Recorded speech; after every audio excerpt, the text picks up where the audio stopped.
우리 지난 주일 저녁에 우리 요한복음 2장 1절로 12절까지 예수님이 가나 혼인잔치집에 가셔서 떨어진 포도주를 즉석에서 제조해 주심으로 망칠 뻔했던 잔치집이 오히려 전화위복이 되는 그런 복을 주신 것을 보게 됩니다.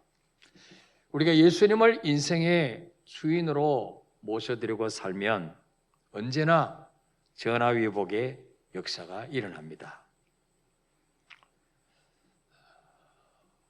예수 믿고 하나님의 자녀 된다고 해서 항상 모든 것이 넉넉하고 풍족한 것이 아닙니다. 그러나 우리 삶 속에 벌어지는 모든 부족은 바로 만물의 주인 되신 주님께 구하라는 사인인 것입니다.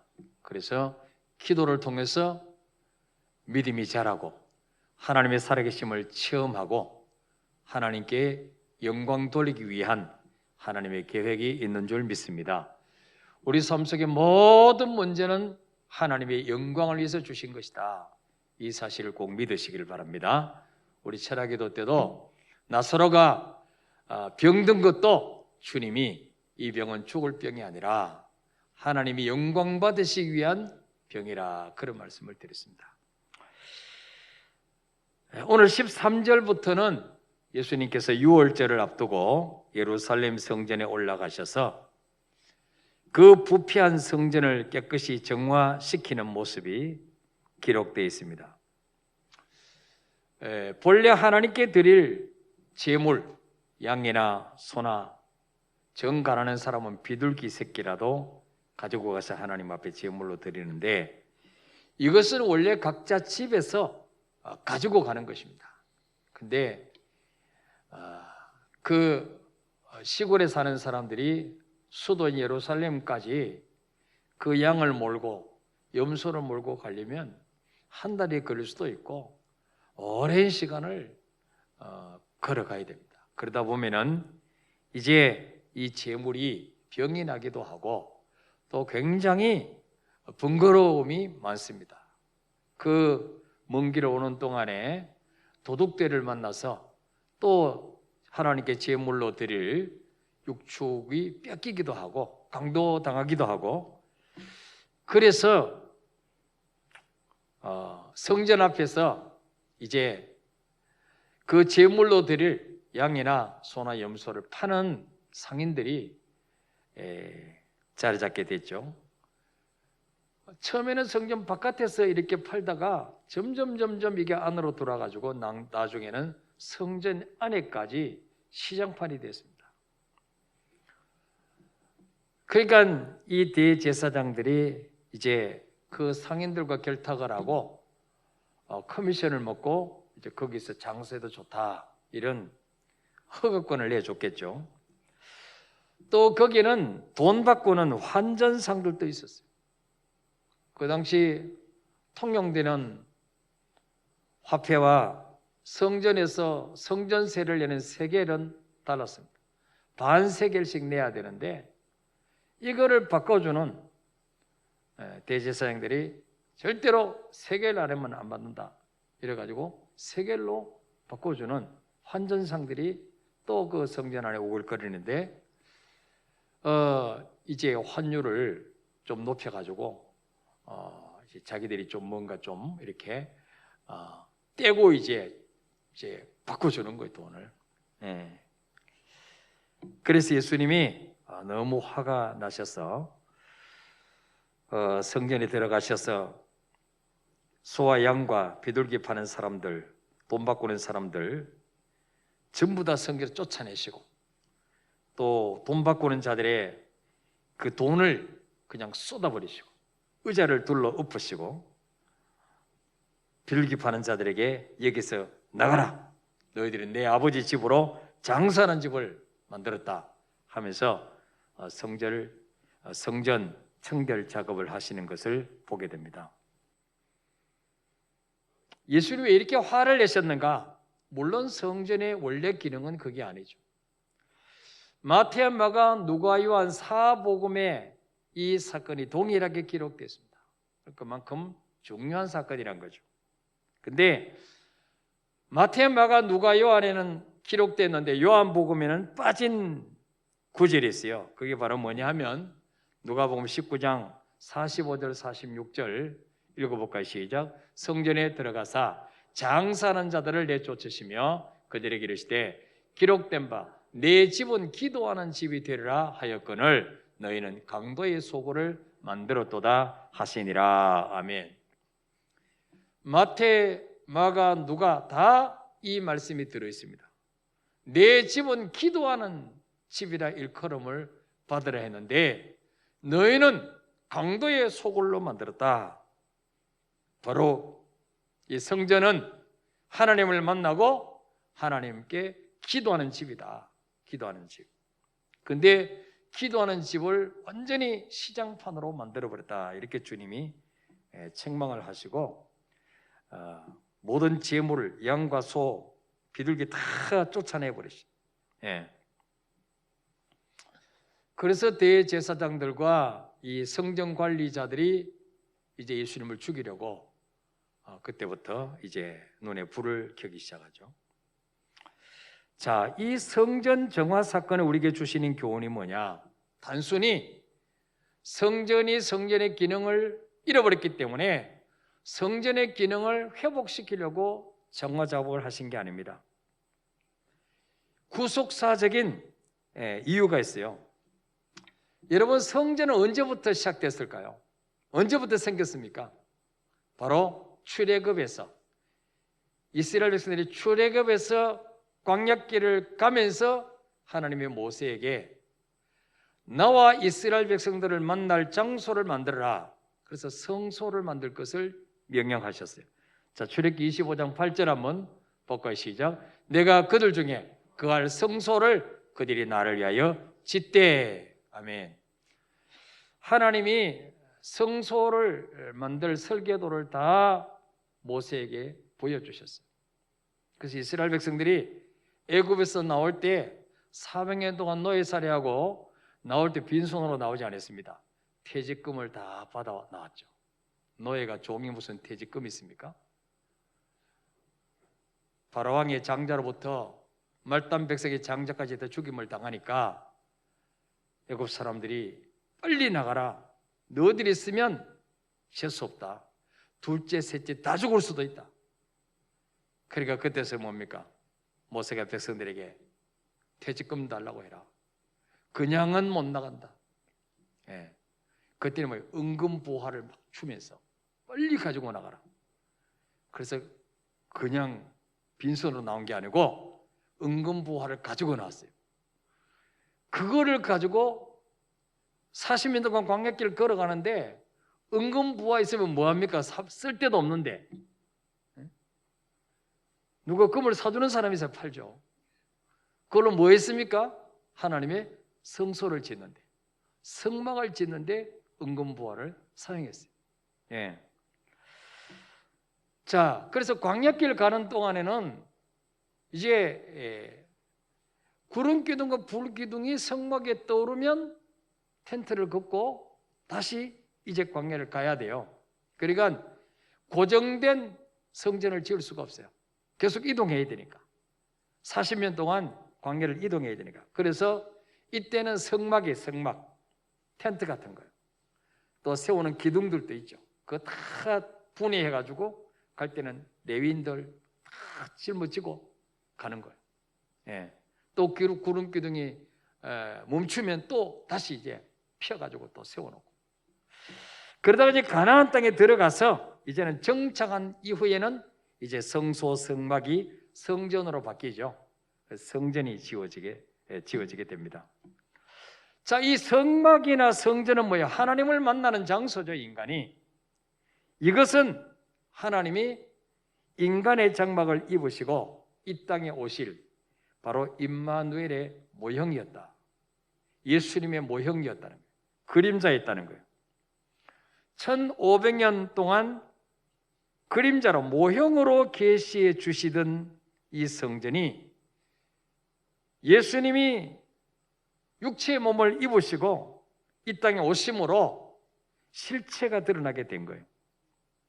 그래서 히브리서 9장 우리 9절 10절 한번 읽어볼까요? 시작. 이 장막은 현재까지의 비유니 이에 따라 드리는 예물과 제사는 섬기는 자를 그 양심상 온전하게 할 수 없나니 이런 것은 먹고 마시는 것과 여러 가지 씻는 것과 함께 육체의 예법일 뿐이며 개혁할 때까지 맡겨둔 것이니라. 아멘. 자, 9절에 이 장막은 비유다 그랬어요. 비유. 그림자예요. 현재까지 이 장막은 성수와 성막은 비유인데 언제까지냐? 10절에 보니까 개혁할 때까지 맡겨둔 것이라. 그 성전의 실체 되신 주님 오실 때까지 필요한 거예요. 오실 때까지. 개혁될 때까지 맡겨둔 것이라. 이제 주님께서는 이 땅에 오셔서 옛 것을 폐하시고 새 것을 세우시는 일대 개혁을 지금 단행하고 계시는 것입니다. 자, 히브리서 10장 1절 볼까요? 시작. 율법은 장차올 좋은 일의 그림자일 뿐이요 참 형상이 아니므로 해마다 늘 드리는 같은 제사로는 나오는 자들을 언제나 온전하게 할 수 없느니라. 아멘. 율법은 장차올 좋은 일의 그림자일 뿐이다. 진짜 실체가 아니란 거예요. 해마다 성전에서 양을 잡아서 제사를 드리고 소를 잡아서 제사 드리는 것, 그걸로는 인간의 죄가 완벽하게 해결될 수 없다는 거예요.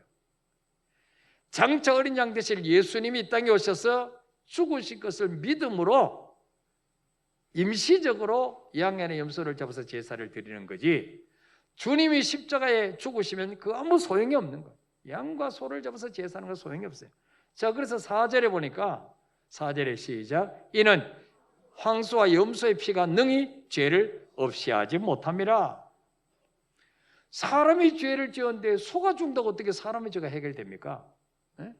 황소와 염소의 피로는 능히 죄를 없이 하지 못하는 거예요. 자, 5절부터 7절까지 시작. 그러므로 주께서 세상에 임하실 때에 이르시되 하나님이 제사와 예물을 원하지 아니하시고 오직 나를 위하여 한 몸을 예비하셨도다. 번제와 속죄는 기뻐하지 아니하시나니 이에 내가 말하기를 하나님이여 보시옵소서 두루마리 책에 나를 가리켜 기록된 것과 같이 하나님의 뜻을 행하려 왔나이다 하셨느니라. 아멘. 자, 그러므로 주께서 세상에 임하실 때에 하나님이 제사와 예물을 원하지 아니하시고 오직 나를 위하여 한 몸을 예비하셨다. 하나님이 인간의 모든 죄를 해결하기 위해서 한 몸을 예비하셨는데 그분이 누구냐? 예수 그리스도라고. 바로 성전 정화 작업을 하신 그분이 바로 하나님이 양과 염소를 잡아서 제사하는 제물 대신에 바로 그분이 바로 예비하신 한 몸이라는 거예요. 예수가. 자, 그래서 7절에 보니까 이에 내가 말하기를 하나님이여 보시옵소서 두루마리 책에 나를 가리켜 기록된 것 같이 하나님의 뜻을 행하려 왔나이다 하셨느니라. 예수님이 이 땅에 오셔서 하나님의 뜻을 행하러 제가 왔습니다. 황소와 염소의 피로는 죄를 씻을 수 없기 때문에 하나님이 한 몸을 예비하셨는데 그 한 몸이 누구냐? 예수님인데 그분이 죽으심으로 인간의 죄의 문제를 완벽하게 해결하러 주님이 오셨다는 거예요. 예. 그래서 요한복음 1장에서는 세례 요한이 예수님을 보고 뭐라고 증언합니까? 보라, 세상 죄를 지고 가는 하나님의 어린 양이로다. 그래서 바로 예수님이 세상 죄를 지고 가기 위해서 이 땅에 오신 하나님의 어린 양입니다. 그러면 이제까지 제물로 드려지던 양과 소는 더 이상 필요가 없게 되는 거죠. 그분이 제물로 오셨기 때문에, 그분이 하나님이 예배하신 한 몸이기 때문에, 그분이 하나님의 뜻을 이루러 오셨기 때문에, 그래서 주님이 성전에 있는 양과 염소 다 쫓아내버렸어요. 이제는 그게 필요 없어요. 이제는 주님이 완전한 제물이 되시는 거예요. 예.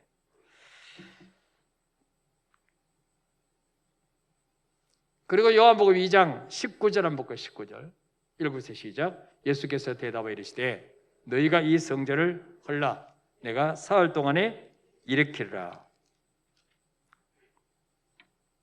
예수님이 이 노끈을 채찍을 만드셔서 양과 소를 다 성전에서 쫓아내시고 돈 바꾸는 자들의 환전상들의 돈을 엎으시고 상을 엎으시고, 그럴 때 유대인들이 네가 이런 일을 향하니 무슨 표적을 우리에게 보이겠느냐? 18절에 그렇게 말합니다. 그때 주님이 너희가 이 성전을 헐라 내가 사흘 동안에 일으키리라. 자, 그때 유대인들이 20절에 이 성전은 46년 동안의 지었건을 네가 3일 동안에 일으키겠느냐 하더라. 21절에 그러나 예수는 성전된 자기 육체를 가리켜 말씀하신 것이라. 이 당시의 성전은 헤롯 왕이 지은 46년 동안 지은 성전입니다.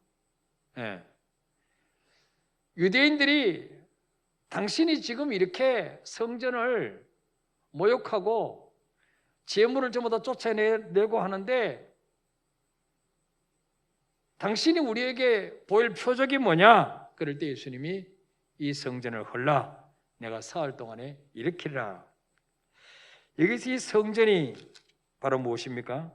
예수님이 자기 육체가 죽임당할 것을 말씀하시죠. 너희들 나를 죽여봐라 3일 후에 다시 부활할 것이다. 그렇게 말씀합니다. 두 번째로 이 성전을 헐라 이 말씀의 의미가 뭐냐? 이제는 실체가 오셨다는 것. 성전의 실체 되신 주님 오셨기 때문에 모형과 그림자는 다 이제는 피하여진다. 이제는 이유가 없는 거예요. 쓸데없게 되는 거예요. 요한복음 1장 1절에 태초에 말씀이 계시는데 이 말씀이 하나님과 함께 하셨으니 이 말씀은 곧 하나님이라. 근데 1장 14절에 말씀이 육신이 되어 우리 가운데 거하심에 우리가 그의 영광을 보니 아버지의 독생 영광이요 은혜와 진리가 충만하더라. 보이지 않던 하나님, 말씀으로 계시던 그 하나님이 보이는 하나님으로 육신을 입으시고 이 땅에 오셨기 때문에 더 이상 구약적인 성전은 필요하지 않다는 거죠. 그분이 바로 하나님 만나는 장소라고. 예수가 바로 하나님 만나는 길이란 말이에요. 자, 또 예수님이 2장 19절에 아까 내가 사흘 동안 일으키리라 이 말씀의 의미도 첫째는 뭐예요? 3일 만에 부활하실 것을 말씀합니다. 두 번째로 이 말씀의 의미가 무엇입니까? 예수님의 십자가 부활로 인해서 이제는 새로운 성전을 세우러 오셨다. 새로운 성전. 눈에 보이는 나무나 돌이나 흙으로 재료로 해서 만드는 그런 성전을 세우는 것이 아니라 이제는 주님이 십자가 죽으시고 부활하심으로 말미암아 새로운 성전을 세우러 오셨는데 그 새로운 성전은 어디에 건설하느냐? 바로 우리 성도들 안에 건설하시겠다. 성도들 안에. 그래서 요한복음 고린도서 3장 16절에 읽어봅시다. 시작. 너희는 너희가 하나님의 성전인 것과 하나님의 성령이 너희 안에 계시는 것을 알지 못하느냐. 아멘. 예수님을 구주로 영접할 때 그 예수님이 영으로 우리 안에 오시면 우리 심령이 하나님의 영이 거하시는 지성소가 되는 거예요. 우리 몸이 하나님의 성령이 거하시는 성전이 되는 거예요. 임금님이 사시는 곳이 왕궁 아닙니까? 하나님이 내 안에 계시면 내가 성전이 되는 거예요. 그때부터 모든 성도들 안을 하나님은 성전 삼고 계시겠다. 자, 그래서 요한복음 5장 14절에 보면 베데스다 연못가에서 38년 된 병자를 주님 고치셨어요.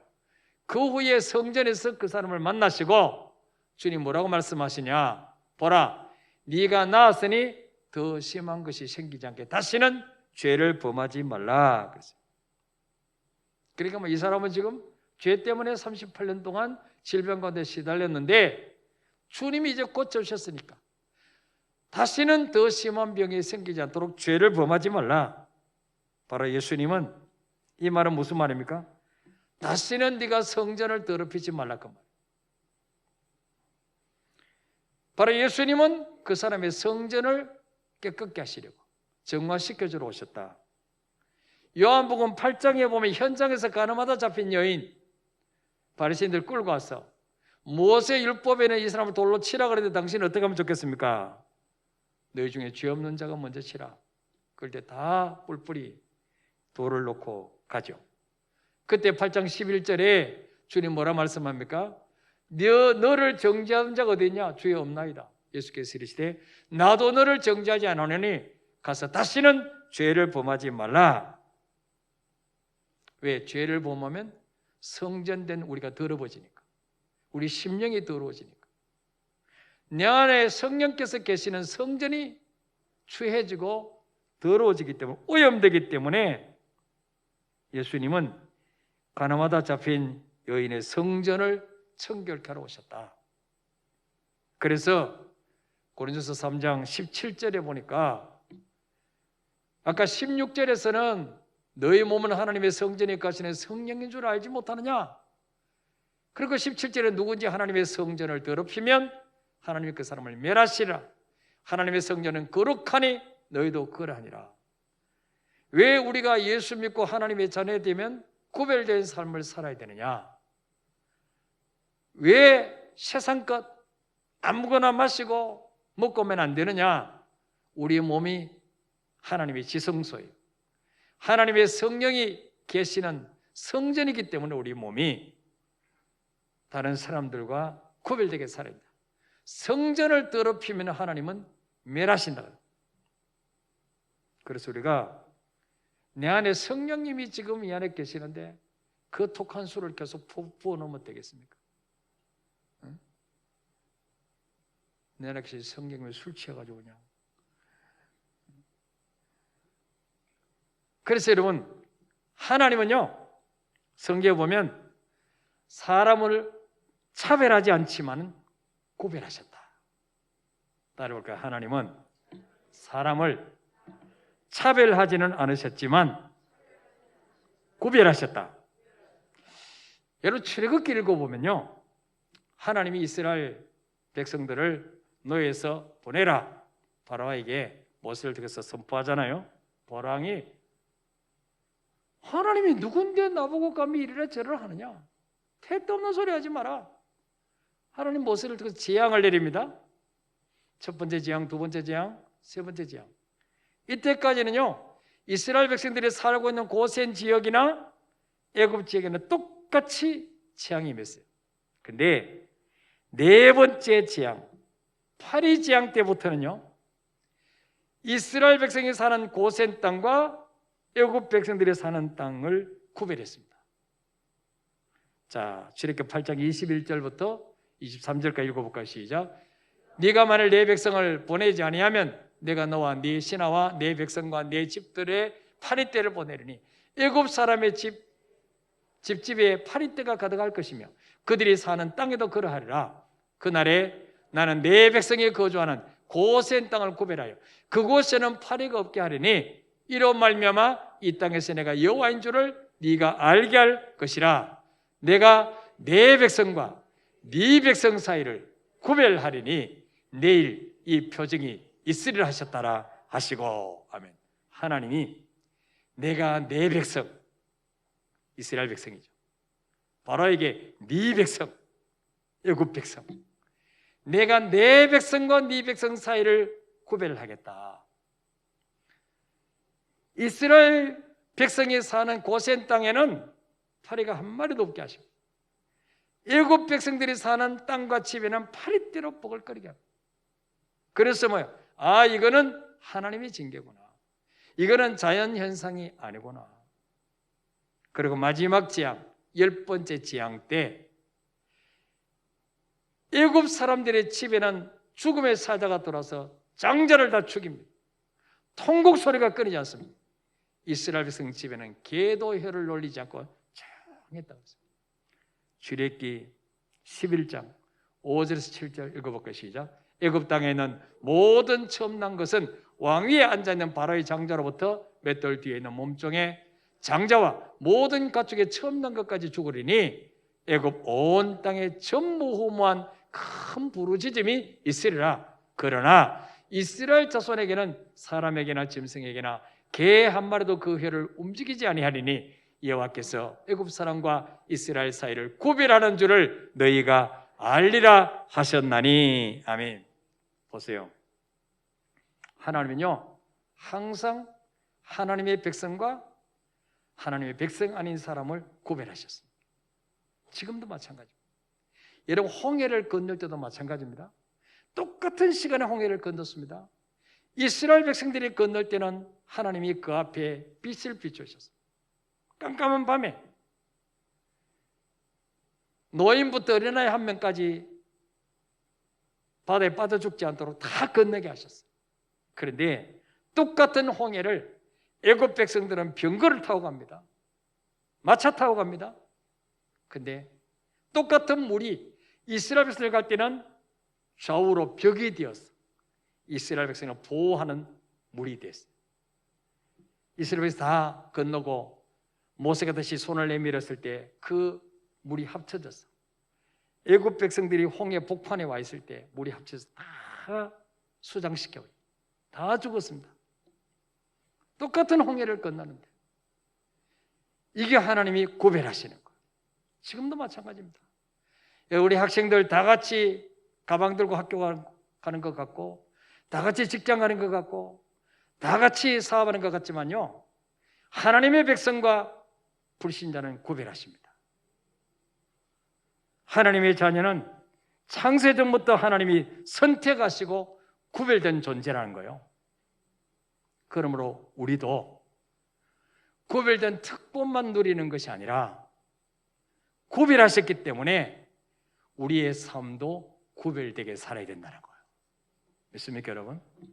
왜? 내 안에 하나님의 성령이 거하시는 성전이기 때문에 불신자 구별되게 살아야 된다. 그래야 우리를 통해서 하나님의 살아계심이 증거되기 때문입니다. 자, 그래서 이번 한 주간 동안도 정말 세상과 구별되는 주님이 똑같이 발을 딛고 살아도 하나님의 백성은 늘 함께 하십니다. 눈동자같이 지키십니다. 이 은혜를 누리며 사기를 축원합니다.